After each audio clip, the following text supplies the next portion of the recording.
It isn't the government. There is no such thing as the government. There are several governments, and they're at war with each other. A real incredible breakthrough in what NASA and Viking claimed they were searching for, life on Mars. Except, of course, they lied to us, they lied to us, they lied to us, and they've been lying on this subject for 30 years. So isn't the scientific method to check it out? No, instead of checking it out, they ran at warp 9 in the other direction. Do you want people to realize there's a way to do things without drilling in the Middle East and all the political and economic infrastructure that's been built up? No, I don't think so. And that plan obviously has been in place for the last 40 years. Every person to be sovereign suddenly, where they would have unlimited amounts of energy from a thing running in their basement that they never have to look at and touch again for their lifetime, just by flipping a switch that would draw energy out of space, out of another dimension, that would be hyperdimensional. No, not if you're into control, because how do you control people? You keep them dependent on you for the critical resources of life. Then when NASA went out into space, it would logically find evidence of possibly more advanced beings. And it's said in the charter, on the moon, Mars, or Venus.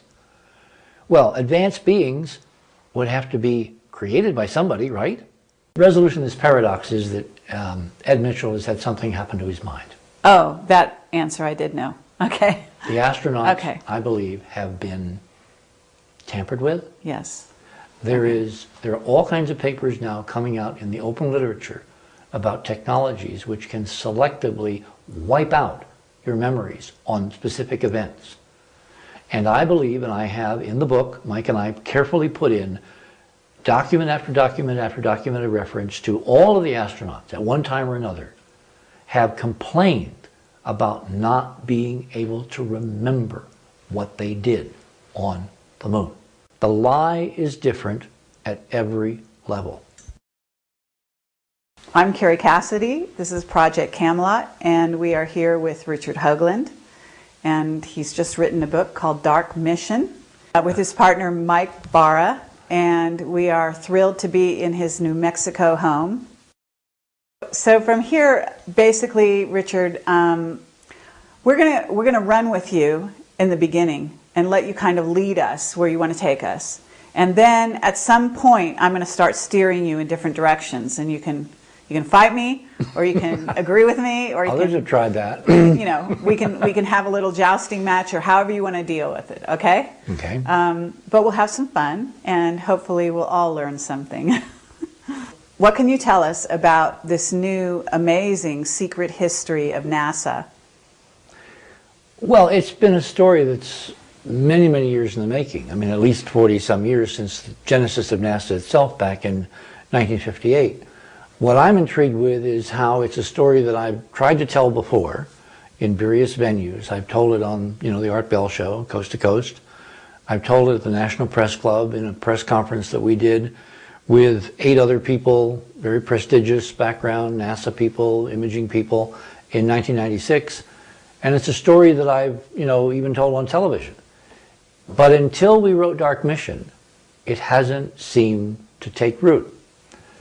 2 weeks after the book was published, it became a bestseller on the New York Times bestseller list. In fact, that's what this nice little emblem up in the corner of the book says.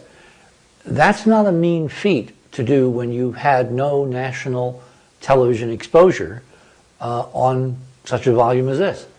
The only exposure we've had, the only way that people found out that we had written a new book and we were looking at the background of NASA and what they've been telling us against the background of who they really are, was on the Coast to Coast audience and on the websites. We have 2 websites, enterprisemission.com, which is the formal website of the Enterprise investigation, and we also have darkmission.net, which is the official website of the new book. I think it's kind of like the old Mark Twain quote, when it's steamboat time, you steam. I think we are politically in this country, actually in the world, particularly after the last 8 years, all of us are ready to get to the truth, to drop the lies. It is so overwhelming now, it is so in our face that people that we have trusted with our our lives, our fortunes, our sacred honor, that they've lied to us. And they've looked into the cameras and they have absolutely told us lie after lie after lie. So when Mike and I come out with a book that ostensibly is going to tell you the truth behind some of the lies about an agency that is not center in the mainstream except during launches from the Cape, I think that explains this grassroots groundswell where they literally, in the bookstores now, Barnes & Noble and the other chains, they can't keep it on the shelves. Mike's brother went into a Barnes & Noble up in Seattle the other day, and the clerk said, well, I'm sorry, Mr. Barra, but we had 20 in yesterday, and there's only one left. And of course, that to me is really good political news, because it means we're somehow connecting. We're connecting with the American people, and we get a chance to show them, to document the truth. Mm-hmm. So what is the truth? What is the bottom line? And you can build the story however you want. But basically, you're saying that NASA has lied to us. In essence, our government has lied to us, because they're one and the same, right? They're interwoven in some ways. Not necessarily. See, this is where people need to think nuance. People need to be much more sophisticated, which of course a 21st century viewer or reader these days is. It isn't the government. There is no such thing as the government. There are several governments, and they're at war with each other. And you see occasionally evidence in public that there is some kind of war, but in fact, most of the time, the nuanced positionings are hidden. It's really almost like the old feudal system.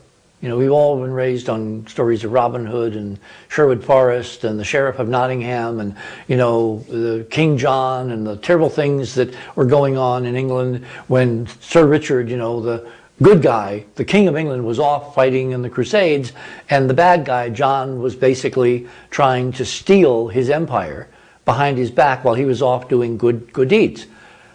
What we're looking at in the current U.S. government, which the Founding Fathers never, in their wildest nightmare, except maybe for, you know, that vision that Washington ostensibly had at Valley Forge, they never imagined that there would be these baronies, these feudal kingdoms, these fiefdoms fighting with each other and with the American people over power. Ultimately, it's all about power. So name the fiefdoms. Are you willing to do that? Well, they're out on CNN. There's the Defense Department, and there's the State Department, and there's NASA, and there's the CIA, and all the alphabet agencies. You know, remember the National Intelligence Estimate that just told us a few days ago that, oops, Iran really isn't developing a nuclear weapon and hasn't been for 4 years, was the compilation of 16 or 17 intelligence agencies that somehow all got together with a consensus and said, okay, we really were mistaken before. They aren't doing what the president has been telling you they're doing for months now, beating the drumbeats of war, threatening World War III. So people are seeing that there is this incredible internal food fight going on in the U.S. government, that there is no one government. There are, in the House and Senate alone, 535 governments. Each member, each representative, each senator has their own perspective when they're actually answerable to their constituents. Okay, are you going to talk about the below the level of the general consensus reality governments that are also going on? Well, that's 5 light years away. Let's get there quietly, all right? Let's get there with some kind of transition, because for most people, the idea that what they see on CNN is not reality is a shock. Mm-hmm. We're just beginning in the mainstream, what I call the bell curve, because that's what it is. It's the middle of the road. It's the silent majority, as Nixon used to call it. We're just beginning to get those people to realize that their government, the people that they trust, the people that they elect, the people that they vote into power, may not be the people really running the show.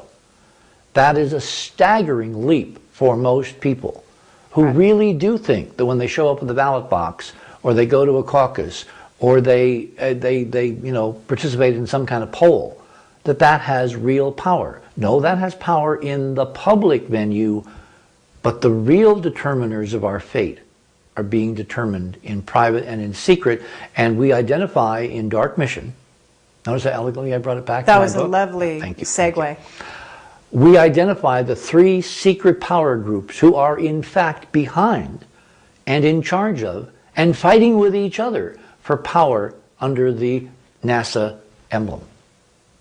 And they are, because I can see that's where you want to go, they are the Nazis, the Masons, Wow. and the Okay. magicians. Very good. Very good. So that's actually stunning that you would actually name them, at least at that Why is level. it stunning? It's the truth. Because very few people will. But that's what Dark okay. Mission's all about, to tell people the truth. Right. Because, you know, it's, well, George had a guest on the other night, you know, he actually was a minister. He was a pastor who was taken by one of the top vice presidents of Atlantic Richfield up to Prudhoe Bay in the 70s when they were drilling on the North Slope and building the pipeline. Right. And he, you know, was very fond during his 4 hours on coast of quoting again and again from, you know, one of the biblical proverbs, you know, the truth shall set you free. Know the truth and the truth shall set you free. Well, the first step on the road to freedom is knowing you're being lied to. And one of the mantras that we have throughout Dark Mission is a line that was actually given to me by one of these intel agents. You know, you get calls from these people, you actually even have dinner with them, they come to conferences, you never really know how much of what they're telling you is the truth and how much is spin, how much is a veiled lie with a bit of truth embedded, otherwise no one will ever buy it. Mm-hmm. So you're constantly making decisions when you rely on sources, which we at Enterprise really try not to do, and I'll expand on that in a minute. This individual gave me a stunningly interesting line. In fact, it probably was the second most important thing that anybody in public life has ever told me. The first was my old friend Gene Roddenberry, which I'll get back to in a second. This intel agent said to me in one of our early conversations, reiterated over and over again, it's become kind of like an in-joke, you know, when we're on the phone talking to each other. The lie is different at every level. Meaning that even the people who are in front of the camera spinning, telling you that the world is coming to an end, telling you that the dollar is crashing, telling you that we're running out of oil, telling you that we have to nuke Iran before they nuke us, telling you that, you know, Saddam had weapons of mass destruction, most of those people really believe what they're telling you. Mm-hmm. Because they've been told lies by people that they trust. Right. So the lie goes up the line. Every little group is controlled and contained and constrained by being fed exactly how much BS they will believe. So they can come out in front of the cameras at like the National Press Club or at the White House when the president's spokesperson comes out. She believes 99% of the stuff she's saying. She's not in on the lie. She doesn't know it's a lie because if she did, she couldn't be the actress that she is. Exactly. The lie has to be different at every level in order for the entire assemblage of lies to ultimately control all the rest of us and to contain the truth. And by contain, I don't mean, you know, encapsulate, I mean suppress it. Okay, keep it away. Tell me something. When did you get clued in? All those years back when you were working for Walter Cronkite. Yes. Were you clued in then? Oh, that I wish I had been. No, I was young, I was naive, I was idealistic, I was so enthralled with the idea that they would tap a 23-year-old on the shoulder and actually listen to my advice. But I was paying attention. I just didn't have the big picture. And I'll give you an example. We had a meeting one evening in the executive producer's office, and it was on a weekend, and there was supposed to be this press conference by astronauts. I think it was during Apollo 8. You know, what you do is you launch from the Cape, you'd spend 3 days going to the moon, you do your thing at the moon, go into orbit, land, whatever, then you would take 3 days coming home. Normally under these missions, the only people that ever got to talk to the astronauts was what was called a CAPCOM, a capsule communicator, basically another astronaut. And NASA set this policy up in the very beginning because you don't want confusion under critical moments of too many voices. So even all the other flight controllers, all the other people at NASA that are running the mission, all funnel their information through one guy who then talks to the crew. The first deviation from that really important and obviously responsible position was this Sunday afternoon when the astronauts were falling home to Earth, nothing to do for 2 or 3 days between Earth and Moon. I mean, just imagine that scene. You're floating in 0G. There's these incredible views out the window, the Earth out one window, the Moon receding out the other, and you're basically bored. So what they did is they set up the first press conference in space where members of the press assembled in Houston got a chance to go on mic and actually directly ask the astronaut questions. They had 3 astronauts on the Apollo program. This was unheard of. This was amazing. This was wonderful. This was transparency. So we're looking at our clocks and watches, and we're looking at the monitors, and we've got the links, satellite links to Houston, and we're waiting, in essence, for the spacecraft to rise above the horizon at Goldstone, California, where there's a huge, big dish, 64-foot satellite antenna, basically, that is looking at the spacecraft between Earth and Moon and is going to take the signal and receive and send the actual questions. And of course, for that to happen, it has to be able to see the spacecraft.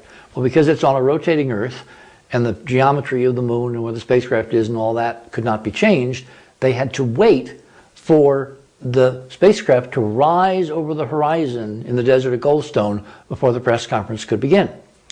So we're sitting there and we're, talking to each other, and, the executive producer got his feet up on his desk, and there's a bunch of other people sitting on his couches in the And office. are you at JPL? No, we're in New York at the CBS News Broadcast Center on West 57th Street.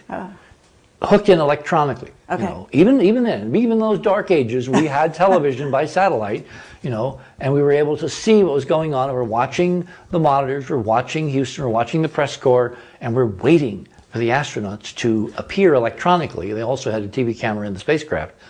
We're all waiting for them in Houston to be able to connect with them via the Goldstone ground station. And the PIO, Public Information Officer, comes on from NASA and says, well, we're waiting for the spacecraft to rise above the horizon of the mountains at Goldstone. So, I'm 23, right? And I'm thinking, that's weird. This doesn't make any sense. So I took out, your typical cliched envelope, and I started scribbling some equations. And, you basically take the radius of the Earth and the way it rotates and the height of the mountains, And I leaned over to my executive producer and I said, "Psst, Bob, NASA's lying." What? I said, they're lying to us. Oh my God. Now this was something so incredibly trivial, like who cared? But I said, if he's telling the truth, the mountains that they're waiting for the spacecraft to rise over have to be 5,000 miles high. They had to be lying. So it turned out later that what they were really doing is waiting for Jules Bergman, who had gotten drunk the previous night, who was the senior correspondent for space for ABC News. He had gotten drunk, he got up late, he didn't make it to the press room in time, and NASA was covering with a technical piece of BS so Jules Bergman, who was their pet correspondent, could get on camera and ask the first question in this historic correspondent asked astronaut in space live without a flight controller or a Capcom in between. That was my first example on the record of when I looked at NASA and realized they were lying, and it was so silly. With that as background, as I got into this whole area of looking at Mars, looking at the Moon, looking at the politics, looking at the secret societies, the agendas and all that, that first example where I was not believed, because who was I? I was just a consultant to CBS News. NASA could do no wrong. I mean, Wessler basically said to me, you got to be nuts. There's no way. He accepted, we all did in those days, NASA's word over anybody else having to do with the space program. Well, what Dark Mission is an expose that NASA can't be trusted, because starting with those 5,000-mile high mythical mountains, they have not been, for 40 years, telling us the truth. Fast forward, here we are. You've written this incredible book, and tell us that little story that you were telling us before about, the moment on television, etc. I mean, because it's not real until it's TV. Well, when I got into this, when I started looking at data, as opposed to, the mountain thing was just stupidity. But when I started looking at data was on the occasion of the JPL unmanned Viking probes in 1976, where I was, again, a representative of CBS News at JPL for that incredible, unbelievable Viking summer. That's what we call it, the Viking summer. When this nation, on the bicentennial year, sent 2 unmanned spacecraft to land on Mars for the first time, and 2 more to orbit, taking hundreds of thousands of pictures. And it launched the official investigation of the possibility of life on Mars. Well, somewhat after this process began, somewhere around the 25th, I think, of July, one of the key guys in the Viking mission, his name was Dr. Jerry Soffen, stood up in front of us in the JPL. Now, we're now in California, Jet Propulsion Laboratory, JPL, which I think you have more than a passing knowledge of. And Soffen stood up and he, on the screen, projected kind of like this, a picture showing the face on Mars. That quirky thing with the little black specks on it, with a kind of a snarled lip that has been in every book everywhere on the planet over the last 30 or so years. And he pointed to it and he said, isn't it funny what tricks of light and shadow can do? Big laugh from all us assembled press people. When we took a picture a few hours later, it all went away. It was just a trick of light and shadow. So I'm there. I'm another witness to this statement, to this process. Fast forward the film.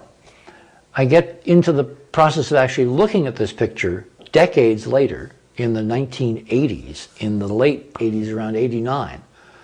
And I find that everything that Soffen told us also was a lie. It wasn't a trick of light and shadow.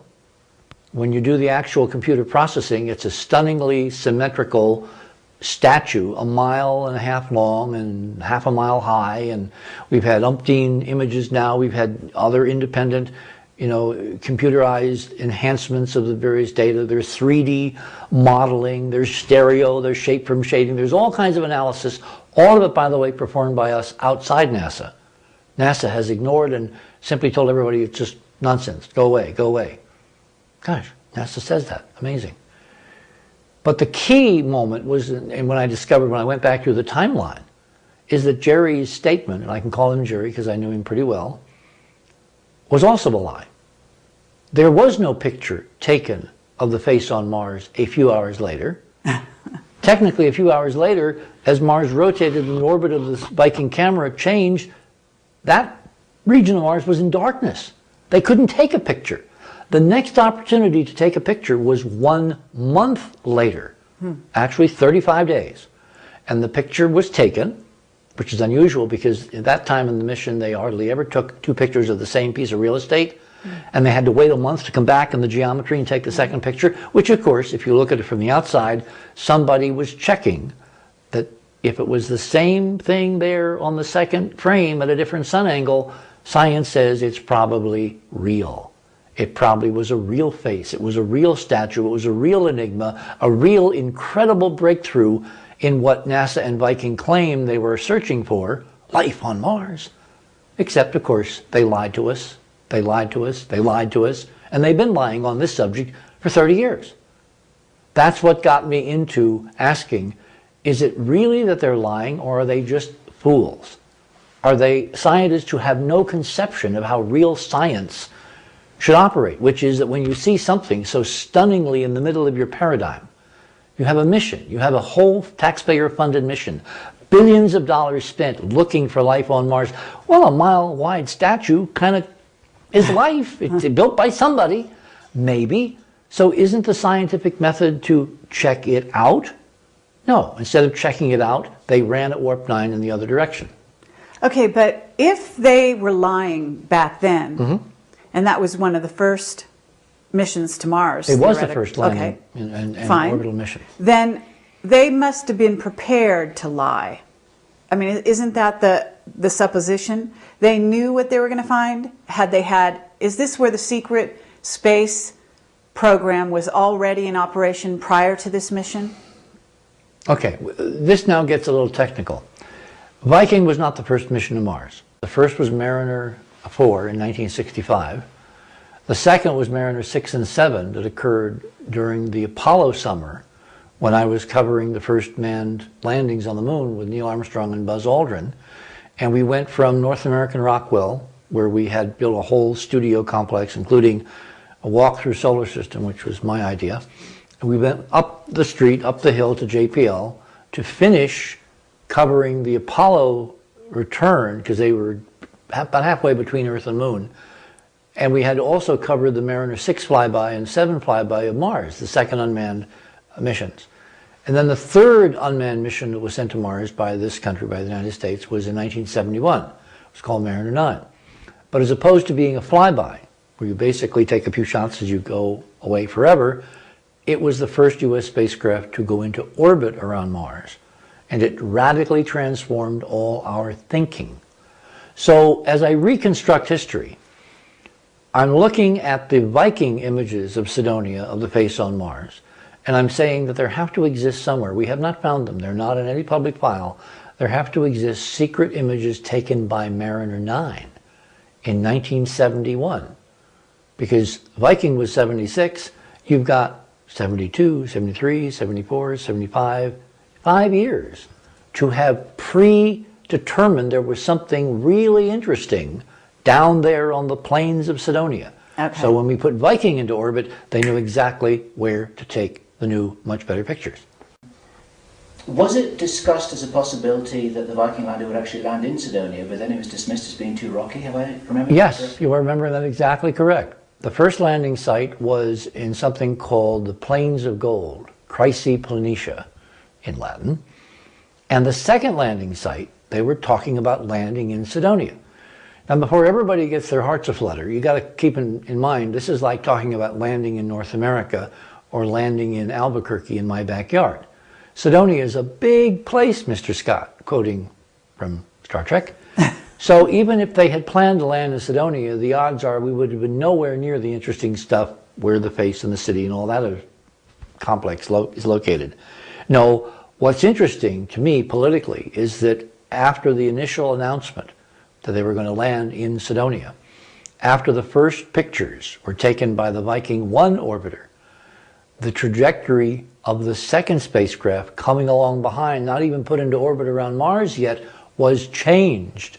So they would land in a completely different place. So it's like whoever was doing the programming didn't want even the possibility that they might land by accident in Cydonia and see this stuff up close. Okay, so I'm assuming that you're talking about ruins that they knew about, they had prior knowledge. And you're saying they had prior knowledge because they had another space program. That's one level of the prior knowledge. Right. That we can prove. Okay. Unquestionably we can prove, except we haven't found the missing Mariner 9 images. We found Mariner 9 images of other interesting things that were discussed. Sagan and Cosmos talked about the pyramids of Elysium. They're these huge, several mile wide tetrahedral pyramids located halfway around the planet from Cydonia.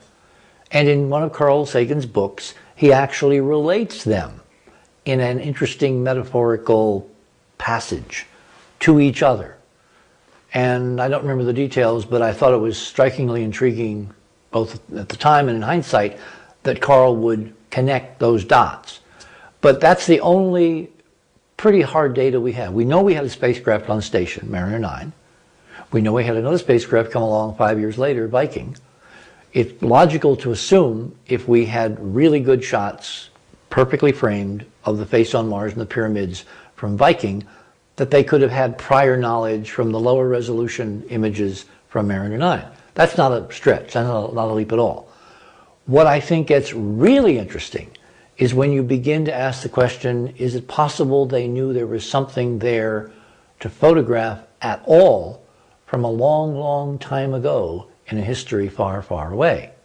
And that gets back to the three groups running NASA inside: the Nazis, the Masons, and the magicians. Okay. Because two of those groups, the Nazis and the Masons, we know had textual evidence, ancient documents, stuff, text, books, records left over from a long time ago. That's kind of like their shooting script. They've been using it to basically go around the solar system and take pictures of stuff that they have intimations exist out there but don't have scientific proof. Okay, so you're talking about ancient texts What kind of ancient texts? Do you know the names of them? Have you seen them? Are they at all out in the public domain? Yes and no. And I'm trying to now remember the specifics because there's so much mythology that, in fact, as you begin to get into it, looks more like mangled history. Mm-hmm. We do know, for instance, that Himmler set up a whole section of the SS to do nothing but go around the world and steal all the good stuff, all the ancient stuff. Right. In fact, I was so anticipating when Spielberg came out with the film, Raiders of the Lost Ark, that he was going to really blow the doors off and show us that the Ark and all the stuff the Nazis were intrigued with was not something out of the Old Testament. It was, in fact, ancient technology buried on this planet, accessible from previous epochs of civilization, some of whom could have built spaceships and gone to Mars and done the stuff we see there. But that's not the direction he went. Okay, but you're saying that's true. Well, I'm saying it's possible. Okay. I'm not saying it's true. I'm saying it's possible. Okay. And remember, a lot of this has to do with perception. You know, there's an old cliche that politics is 99% perception. It doesn't matter if something is true. If politically people perceive it to be true and then act upon that belief, that can make it true. Mm-hmm. So let's say that these two groups who have access to secret information, ancient texts, the Nazis and the Masons, that they believed that there once was a civilization on Mars, for whatever reason. And they went there when they controlled the space program looking for that evidence. And bingo, they found it. That 21st century, I was 20th century then, confirmation then validates the hints and rumors and intimations in those ancient texts. Sure. So but the text was are you what positing that the Nazis had a space program? No. No. They wanted to. They were building toward it. Okay. I'm looking now very seriously into the possibilities for that kind of technology that early on. What I find is a very interesting pattern as we get deeper and deeper into the whole Nazi era, who they were, what they believed, where they came from, their lineal roots, which goes back much further, it looks like, hundreds of years, than the brief flurry just after World War I leading up to World War II. The Nazi philosophy, the idea that human beings are not from this planet, that there's this special race of Aryans, Aries, Mars, duh, that may in fact be grounded in some ancient documents which have been super secret, kept and revered and deified almost, is not beyond reality. I just don't happen to have copies with me this afternoon. I'd love to see some. Okay, are you in touch with scholars, for example, Yes, that are yes. specializing in that area? Absolutely. In fact, that's one a of real them, deep... one of them is a really cool guy that you guys should interview. His name is Joseph Farrell. Okay. He is in South Dakota. He will be here in January. He is coming here so we can Fabulous. have he's an Oxford scholar. He's an Oxford PhD. Mm-hmm. He's written 5 books on this subject. He meticulously footnotes, documents, tracks, references, unearths amazing memos and a paper trail. And he has given me, as a serious scholar, who also is a pretty nice guy, an amazing new window on the antecedents for the Nazis that the US government brought over, buried in the core of our own space program, who seem to have had their own agenda, apart from Eisenhower, Kennedy, and the American people. Okay, so you say, what do you say, Werner von Braun? Mm-hmm. You say... Kurt Debus. I'm sorry? Kurt Debus. Okay. Who seems to have been somehow involved in efforts to create an amazingly interesting alternative rocket technology that's not rocket-based for space travel. Free energy based?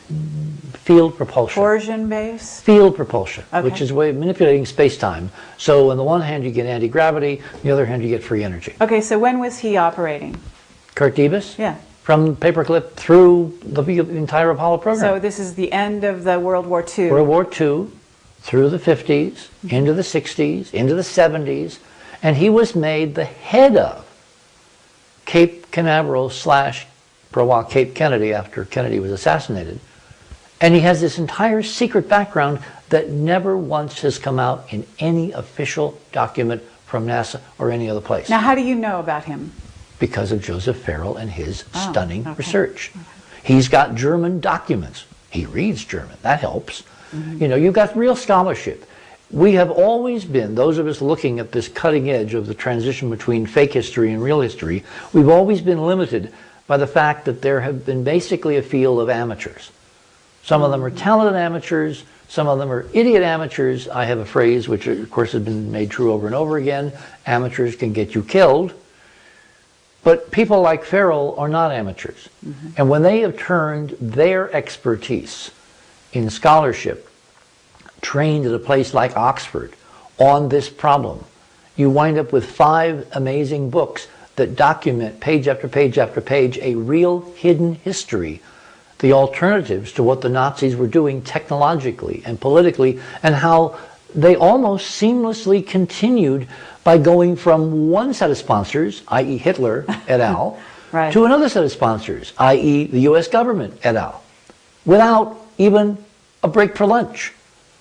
Okay. And in the So- book, we have this stunning picture of von Braun and all these paperclip scientists standing under a kind of a cute Western motif. It's a sign hung on spindles up above the assembled scientists, and it's a UFO. It's an actual cutout in the shape of an unidentified flying object / saucer craft. Okay. And in the middle of it, there's this big swastika. Oh, This is in the United States of America after we won the war. Right. And these guys are on shore leave away from White Sands into El Paso. This was a curio shop. It's called Bob's Curio Shop. And the photographs, the enlargements are in the book. And of course, the reason that the swastika on it is so stunningly important, as we describe in rather great detail in the book, is because the swastika was a symbol that Hitler stole from history, going all the way back to the Vedas, this ancient Indian tradition that talks about spacecraft and nuclear weapons and vimanas and all kinds of astonishing high-tech stuff back at a time when there should be no such high-tech stuff. And what Hitler did was to take it, co-opt it, and use it for his own political and propaganda purposes very consciously, because what the swastika is an insight into an entire different level of reality, which I term hyperdimensional physics, out of which you get, on the one hand, if you really do it right, anti-gravity, making rockets obsolete, and then free energy, making centralized power plants and centralized power and the control of people through the price of oil also obsolete. So on both hands, you've got under proven now Nazi research and development efforts during and after World War II. You've got the keys to liberating civilization all over this planet. 6 billion people freed. And someone is sitting on that truth, and it's one of those 3 groups running NASA secretly, the Nazis. The Nazis' line or lineage continued on to this day, is what you're saying. Yes, even now. And as we speak. have descendants running NASA. Sure. Okay. Is that okay? I don't know who they are. You don't. Because when the old guard died, or retired and then died, they didn't say, oh, and this guy coming in to fill my place, he's also a card-carrying party member of the Nazi National Socialist Party. So what you have is a philosophy that doesn't identify itself. They've gotten more sophisticated. They realized after the debacle of World War II that maybe people really weren't going to take to that kind of overt. So what we've had now in this country, and you just look around, you have the creeping fascism. You have the Nazi philosophy in every bedroom, under every roof, in every public communique. You have people trying to look into the camera and tell us with a straight face, it is constitutional to read all our emails, to listen to all our phone calls, to tap our telephones, to eavesdrop, to have the cable guy come in and look around to see if you're doing anything suspicious. This is right out of Nazi Germany. Yeah. And it's not confined, unfortunately, to NASA. Okay. So when you talk about the Nazis running the space program, you're talking about back then, after World War II, you got the V2 rocket, from what I understand. So that's a group, right?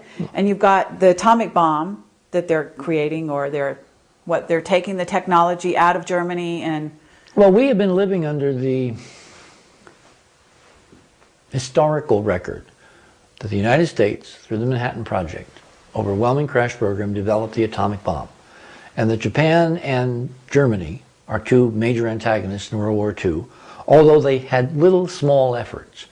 They were going down the wrong path, they didn't have enough money, they didn't have the right guys. It basically was no competition to the big United States, which put all this money, $2 billion in 1940s money, which now would translate to maybe $2 trillion of 21st century money. And we created the atomic bomb and used it twice in anger against Japan to end the war. According to Farrell, that may not be exactly what happened. There appears to be, from the documents, a much more sophisticated, much more advanced, maybe even functional atomic research program in Germany, which at least created and detonated one atomic weapon in test. And in his books, he cites where and when and who was involved and all that. And yes, it looks like that knowledge was brought over after the war. It didn't help us during the war, but it was brought over and amalgamated. And in part, we actually may have taken some of the uranium to be used in one of the atomic bombs from German sources. There's a story about a U-boat that was bringing enriched uranium, and we got to it, and it was headed originally for Japan. And I mean, this is an extraordinarily new, interesting insight into how World War II was produced and progressed and prosecuted. And it may not be, ultimately, when the end of the day arrives, it may not be that the history that we've been reading for the last 50 years is the actual history that anybody really lived. Okay, but you have a group that's also dealing with free energy, or these craft that the Nazis were also developing. Maybe. So in addition maybe. to the... You always have to caution this with maybe. Okay. There are people who say yes, there are people who say no. It really ultimately, science depends on the experiments and the documents. Farrell has unearthed some documents, but even those documents, when it comes to the actual technologies that they were involved in, these really cutting edge technologies, are very ambiguous. They can be interpreted in several ways. Now, I think in part it's because the good stuff has not been released yet, or it hasn't even been found yet. Right. There are mysterious deaths associated with some of this documentation. For instance, toward the end of the war, Patton died suddenly, mysteriously. Apparently he was heading a group, I think the 6th Army, that was actually headed for the border between Czechoslovakia and somewhere else to find in mines these buried documents from these secret black ops Nazi high-tech projects. So until you get the documentation, it's all rumor. And remember... So is the idea maybe he found the documents and then was killed? Or he didn't find them and he was killed because he was looking, he wasn't going to give up. We don't know. And okay. Yeah, and you have to go to Farrell's work to see that entire story. Okay. And here I am promoting another author's work, which I really want to do, because Joseph Farrell is a stunningly important scholar who I have the pleasure of knowing, and as I said, we're going to be meeting here in a maybe few we'll weeks. come back and do an interview with both of you. That would be useful, I think. Okay. Very useful. So, but what I'm wondering now is, so we've got these 3 groups. You've talked about the Nazis and the... We only talked about 2 so far. Right, but that's where I'm going. Yeah. Is what I want to know. We haven't really talked about the Masons yet. Well, not a whole lot. No, not at all, really. So take us to the Masons and the magicians, and how do they work into NASA along with the Nazis? Well, the Masons, of course, founded the United States. Okay. I mean, Masonic tradition of philosophy is a stunningly important adjunct to the advancement and evolution of the human species. To, the old Army phrase, be all that you can be. Masons are not bad guys. Masons are good guys. Are we talking about Freemasons? Yeah. Okay. Yeah. They are the heirs apparent of the Templars, from the Middle Ages, who became very powerful by finding something in Jerusalem, under the Temple Mount.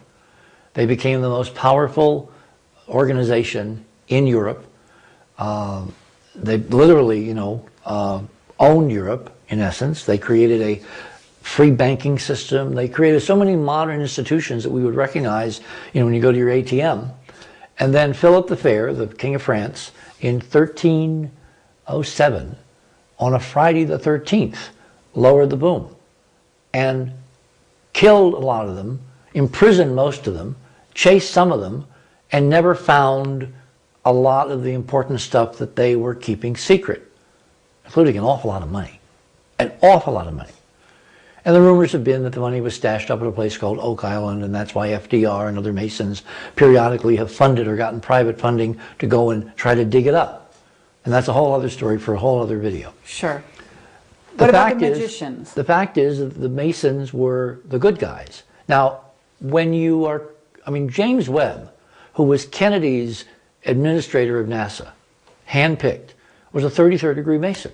Okay. When you read Webb's biography, not his autobiography, which of course would have been written by him, but a biography written by somebody that was trying to figure out who James Webb really was, what Webb was doing, it's very clear in these pages, was trying to take the best of what NASA was created to do, which was to find out what's out there, to use it as a way to uplift the educational system, both at the high school level and the university level, to infuse cutting-edge new technologies in American industry, which of course create products, which of course elevate the entire economy of the entire middle class.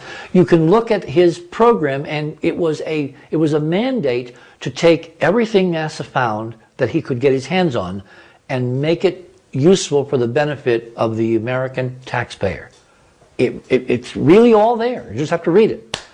What happened is because the two philosophies, the two metaphysical traditions between the Masons and the Nazis are so close.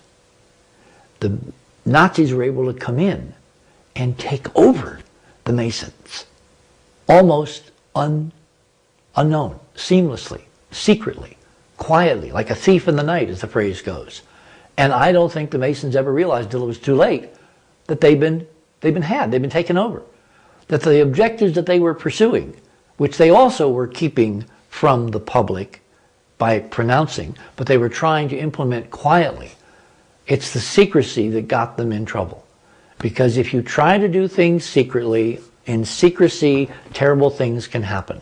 Their biggest tactical mistake was not going public with what they found, instead of trying to implement it quietly, sub rosa, to gradually evolve this culture in a direction that it has to go, where aliens is not a dirty word, where we can actually talk about ETs and our ancestry and all the stuff that's out there that they found and not freak people out. Okay, who found? The Masons or the Nazis? NASA. The program itself, the NASA program. Remember, Okay. you have a program, you have people in charge of it behind Sure. the scenes. But what I wanted to know is, back with the Nazis in Germany, they had this technology that was incredible, and We don't know that. supposedly We they might have suspect been they were- back engineering. we They su- had the atomic bomb, you're saying? No, I said possibly. It's all not known. It's possible. Okay, they have. There's a huge we have- difference between we have possible and Farrell, real. and we've got documents that lead in that direction. They strongly intimate, but they don't prove. Okay. Not Okay. yet. They don't prove. But it had to come from somewhere. It didn't come, that basically the idea is that it was ET contact, there was a whole development of a psychic, remote viewing Whose idea? back in the Nazi era. Yeah, but from whom? Good question, I'm asking. Well, I'm not a Nazi expert. Sure. I backed into this through the NASA doorway. Yeah. I'm trying to back engineer politically what got us in this mess. Exactly. And I'm looking, and we look in Dark Mission at these various paper trails, and they lead back to these shadowy groups, good guys and obviously bad guys. Right. But they believe the same thing. Right. But remember, there's the dark and the light. You can take the same knowledge, I can take nuclear energy and make a bomb, or I can make a reactor. One lights cities and gives people power and energy, and the other destroys them. So there's always this double-edged sword with any knowledge base. You can use it for good, or you can use it for evil. The Masons historically tried to use it for good. The Nazis demonstrably use it for evil. It's very, very metaphysical. Okay, so but if we've got a dark mission and we've got 2 space programs and they all stem back to Nazi Germany. Possibly. Their roots exist there. Well, that's the people a running that's the a recent- programs, the heritage going through, the through line is the Nazi through line, right? And the same thing, Nazis and Masons, and we haven't talked about the magicians, but they're all stemming from some kind of belief in extraterrestrial life. Is this not true? Because where trying you're to think. going is the face on Mars. Is that where I'm going? I didn't know that's where I was Isn't going. that where we're going? No. I mean, in essence, what you're saying is that we have NASA in relatively present day lying to us about the face on Mars with an intention. You don't just lie. No, it's definitely to cover it up. Okay. Now, why? Because remember, this is a nested set of lies. The lies are different at every level. The first lie that the good guys in NASA believed was a report that they commissioned themselves, just as Eisenhower was phasing out and Kennedy was coming in 1958, 59, and then the early 60s. This was a report. Remember, NASA itself was only formed 50 years ago, when this is broadcast in 2008, in July of 58. So a half century ago, President Eisenhower says, I can't have all these warring military factions trying to control space. I will create a civilian agency, and it will be the nexus for all peaceful space activity. The Defense Department will conduct all military space operations. Well, the first thing we show in Dark Mission is that that's a lie. NASA is not a civilian space agency. It's a military space agency. It was always formed under the fiat and control of the National Security Council, the Department of Defense, any of the intel agencies. All of its data that are not viewed as appropriate for public knowledge or concern can be classified. And even from its own people. And it's not for public knowledge if it has to do with the control of space. We don't know that. We know under the law, anything that the president or his minions deem classifiable can be classified. They don't have to give a rationale. Okay, but I'm asking you, what's the rationale for classifying if you have the space program? If you have a vanguard agency whose mandate is to boldly go where no one has gone before, and you know, because you've got secret documents to say it's out there, that they're going to run into artifacts, ETs, old libraries, generators, spaceships, God knows what. And you don't want to tell the people that that's what you're really looking for.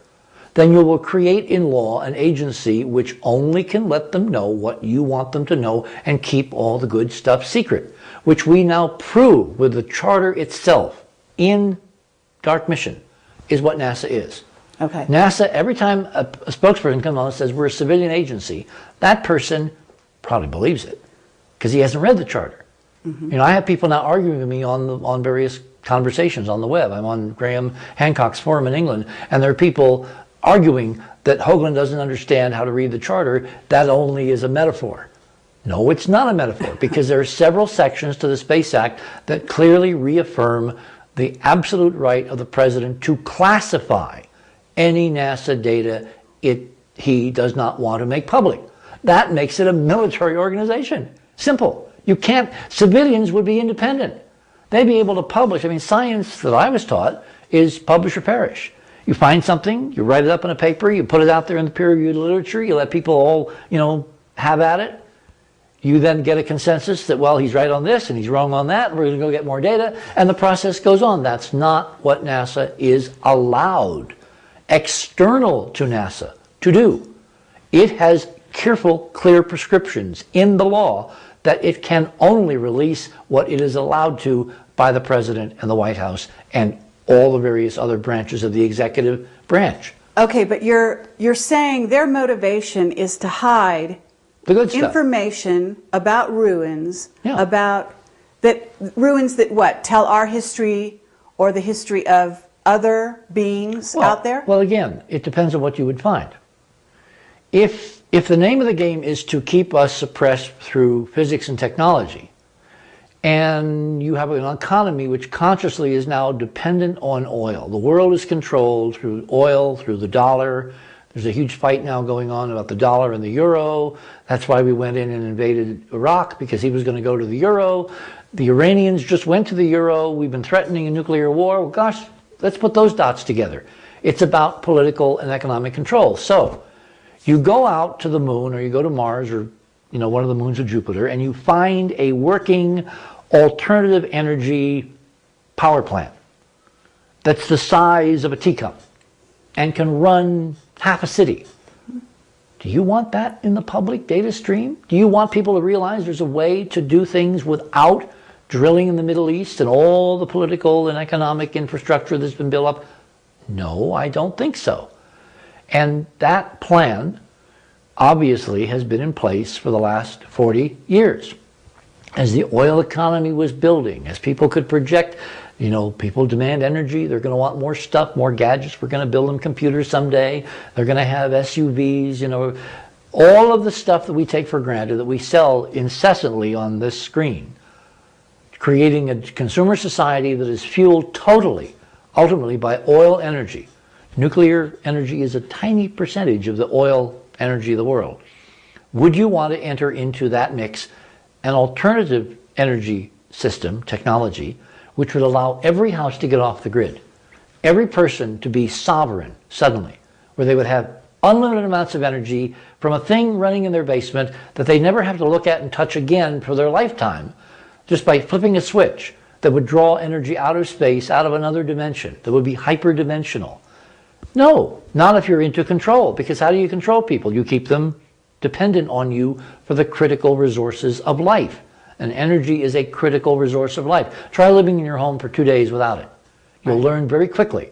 As Art used to say, you basically have a very expensive box. You're talking about NASA is covering secrets No, I'm because saying of they could have. technology. They could have. That's one possible rationale. Frankly, I don't think that's the best one. Okay. All right. My bet, and again, these are outside bets. I don't have sources telling me this is what's going on. And even if I did, would I believe them? No. I would have to find records and data and evidence to check, to counterpoint what they're telling me. I frankly think it's the religious thing. Okay, that's a huge leading. At this point, Now let's cut. cut. Okay, yeah.